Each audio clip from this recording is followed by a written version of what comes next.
Et il fallait pour ça que nous-mêmes, que nous donnions cet exemple-là d'austérité. Sur ce plan-là, j'ai dit que j'ai rencontré une adhésion enthousiaste de Valdiodio Ndiaye.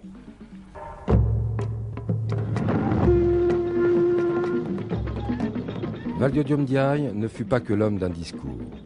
Un mot, pour les Sénégalais, le distingue encore. Bâtisseur.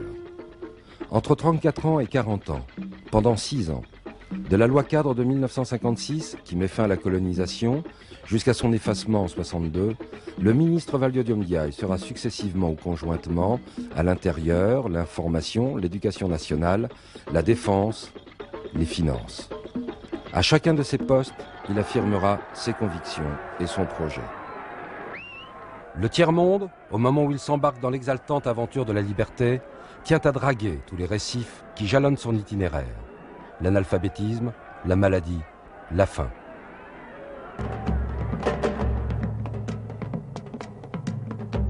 Pour ouvrir son pays à la démocratie, il entreprend une profonde réforme administrative, avec la création des régions et des départements, pour décentraliser le pouvoir et effacer les cadres de la colonisation. Pour permettre une telle réforme, il assume la suppression des chefferies locales, qui incarnent les fondements mêmes de la société traditionnelle et conservatrice. Lui, le fils de la reine du Simsaloum, issu des Guéloirs, les guerriers mandingues dont l'origine puise au plus profond de l'histoire africaine. J'ai un souvenir très fort de Maître Valdiodio Ndiaye, ministre des Finances. À un moment difficile, novembre 1962. À ce poste, il cumule plusieurs fonctions. Gouverneur au Fonds monétaire international, président du Comité monétaire national, administrateur de la Banque centrale des États de l'Afrique de l'Ouest. Cet homme, une vaste culture, se dévoue corps et âme pour qu'au niveau des banques, on maintienne avec une application stricte la distribution des crédits dans des conditions satisfaisantes afin que l'économie sénégalaise puisse se développer d'une façon optimale. Toute son action a été orientée vers la recherche de l'augmentation du pouvoir d'achat des populations locales avec leur épanouissement sur le plan à la fois culturel et politique. Il voulait que le Sénégal soit un pays marqué par la démocratie. Une démocratie se fait tous les jours avec des hommes debout et des hommes qui ne tendent pas la main. Sinon, ce n'est pas une démocratie. Les hommes qui ont faim, qui tendent la main, vous ne pouvez pas en faire des citoyens libres, même si c'est dans un État indépendant. Et lui, son rêve, je crois, c'était que le Sénégal soit un pays libre, indépendant, démocratique, avec des hommes debout et qui n'ont pas faim. Quelqu'un comme Foccart dira dans ses mémoires qu'il était dangereux pour la France. Parce que ce courage qui lui permettait de faire face à l'homme du 18 juin, avec tout ce qu'il incarne comme grandeur, comme vision historique, comme élévation de sa stature, ça montrait le caractère d'un homme de décision, d'un homme de conviction, d'un homme sans complexe, d'un Africain qui avait le courage de s'assumer tout en restant profondément attaché à son peuple. Et je crois que cette image-là, elle faisait peur. Elle ne plaisait pas. C'est un patriote sénégalais. Il ne faut pas oublier le très très grand discours que moi je considère comme un des grands moments de l'art oratoire politique au plus haut niveau de la décolonisation, la prise de parole de Valdiodio devant le général de Gaulle à Dakar. Ce n'est pas un mince épisode.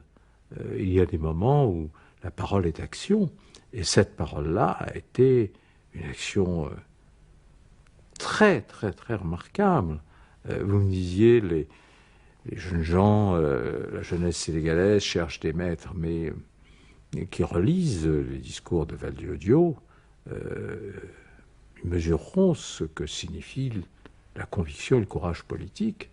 Chez lui, moi je l'ai toujours admiré deux choses, c'était la force de l'analyse politique, et pas seulement en ce qui concernait la politique sénégalaise, c'était vrai aussi en ce qui concernait la politique française, et je dirais plus généralement, les forces politiques dans le monde, s'est jamais trompé sur l'impossibilité de transporter les schémas marxistes et les appliquer à l'Afrique. La résistance culturelle, les conditions économiques, il les décelait très précisément.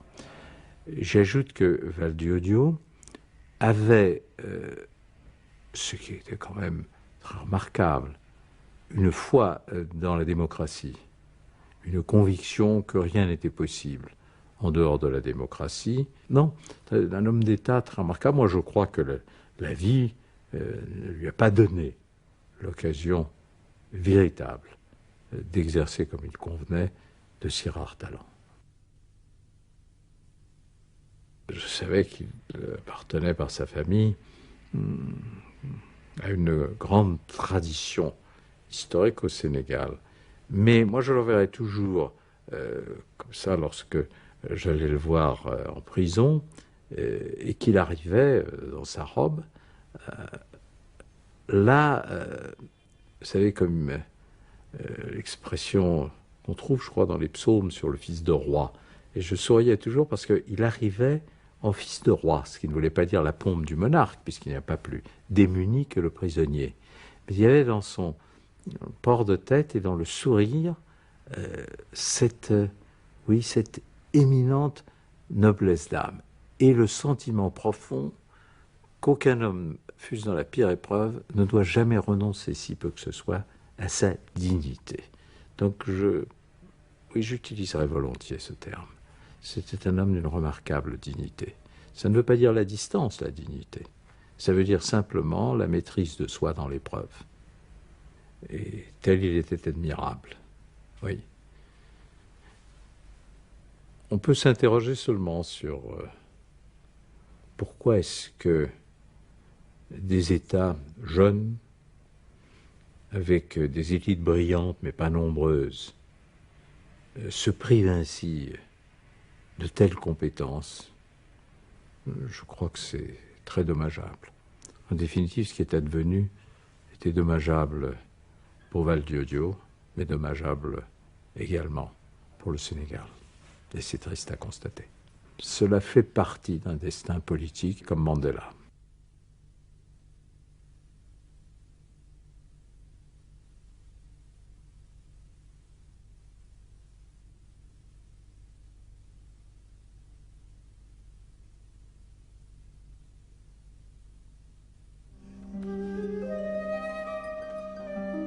Quand les États africains ont décidé de sortir de la nuit coloniale, ce n'était point pour s'engouffrer dans une nuit plus noire.